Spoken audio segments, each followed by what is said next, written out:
kemudian bagaimana caranya membuat brand, nah, atau dengan kondisi yang memang seperti sekarang ini, apakah membangun brand itu harus mahal gitu ya. Membangun brand itu apakah harus dengan modal yang sangat besar. Nah tentunya ini juga disesuaikan gitu. Kita bicara brand ini sekepnya seperti apa. Contoh kalau UMKM selama ini datang ke kami untuk membangun sebuah brand, maka kita nggak muluk-muluk gitu ya, nggak terlalu banyak detail seperti istilahnya itu dengan kata-kata yang kebarat-baratan bagaimana, enggak gitu. Pertama kali yang kita lakukan sebagai insight-nya adalah sementara ini gitu kan, biasanya itu yang kita lakukan, menanyakan pelanggan yang selama ini pelanggan itu rela untuk balik lagi untuk membeli produk bapak atau ibu, itu alasannya apa. Nah, itu ya. Alasan itulah yang kemudian kita sebagai pijakan awal. Nah sebagai contoh, misalnya ada seorang pelaku UMKM penjual pecel ya, nasi pecel gitu kan. Pecelnya ini sebenarnya sudah laku, sudah punya pelanggan gitu. Sudah punya pelanggan. Nah, cuman ownernya ini kadang datang ke kita untuk minta tolong dibikinkan sebuah brand. Nah, ini juga perlu kita luruskan gitu ya. Akhirnya kita sampaikan bahwa goalnya sebuah brand itu adalah memiliki pelanggan ya, berawal dari loyalitas tadi. Loyalitas dalam artian ini kalau kita bicara dalam bisnis adalah loyalitas seorang pelanggan ya. Tanda-tandanya adalah apa? Dia mau beli lagi, mau balik lagi, mau repeat order, mau menjadi pelanggan setia. Nah ini kasusnya adalah sudah punya pelanggan, kemudian datang ke tempat kita untuk dibikinkan brand. Nah kalau misalnya visi kita hanya cari uang sebanyak-banyaknya, ya kita layani aja, kita bikinkan logo, ya sudah, kita kasih harga, sudah selesai gitu. Tapi kita enggak ya. Yang perlu kita sampaikan adalah, oh bapak ibu jenengan sudah punya pelanggan gitu kan. Pasti mereka atau pelanggan itu punya persepsi yang positif. Nah, persepsi positif itu apa sebetulnya, itu yang harus dicari dulu ya. Itu sebagai insight ya.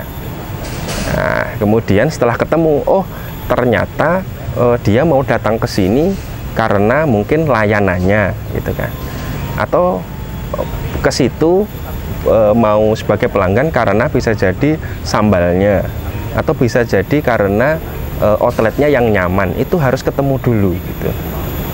Sehingga kalau kita membuat memperbanyak cabang yang diduplikasi sebagai brandnya, itulah yang kemudian akan kita bawa atau kita pertahankan. Jangan sampai miskomunikasi. Ternyata orang datang itu bisa jadi karena layanannya yang cepat, tetapi bagi pelanggan, bagi penjual, dia berpikiran bahwa orang yang datang itu beli karena produknya yang enak gitu. Akhirnya dia menduplikasi itu ke cabang baru, tidak memperhatikan tentang layanannya tadi gitu, pelayanannya bagaimana seterusnya. Akhirnya apa? Antara dua cabang ini akhirnya nggak sama yang dirasakan ya, customer experience-nya beda gitu, dan ini berbahaya gitu kan. Karena prinsipnya branding itu adalah continue dan konsisten. Nah konsistensi itulah yang kemudian akan dibawa ke setiap outlet. Nah tapi perlu tahu value apa yang kemudian dibikin konsisten ada di setiap outlet. Nah itu kita bantu kepada UKM untuk memetakan ya. Ini pernah, ini sedikit cerita nggak apa-apa ya. Ada ketika saya sedang ngisi sebuah workshop gitu ya, atau waktu itu acaranya tentang branding membuat pelanggan enggan berpaling. Di situ ada sebuah pertanyaan yang sangat menggelitik gitu. Sampai-sampai yang bertanya ini merasa malu untuk menanyakan, sehingga meminta tolong kepada temannya untuk menanyakan gitu kan. Itu pun menanyanya juga via WhatsApp gitu. Saya buka pertanyaannya itu seperti ini, Mas, tempat saya itu, tempat makan saya itu rame gitu. Alhamdulillah rame. Nah kita itu mau buka cabang, tapi mohon maaf Mas, di tempat saya yang rame itu sebetulnya itu tempatnya itu kumuh gitu. Nah di tempat yang baru nanti, apakah saya harus mempertahankan kumuhnya supaya rame tetap seperti yang ada di sini? Itu kemudian kita pahamkan bahwa jika memang ramenya itu betul-betul valid karena kumuhnya gitu ya, ya akhirnya saya sampaikan, Ya nggak apa-apa, kumuhnya di bawah aja Bu, kalau perlu dibikin lebih kumuh lagi ya gitu. Nah itu jadi keterbatasan pemahaman seperti itu yang mungkin perlu kita bantu gitu, perlu kita luruskan.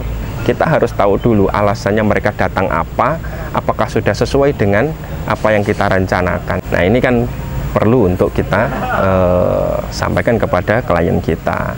Satu contoh yang saklek gitu ya, kalau makanan itu harus ini yang ditonjolkan, enggak, karena prinsip branding itu adalah salah satu kaidahnya adalah the art of difference. Jadi diferensiasi itu yang kemudian akan menguatkan branding kita.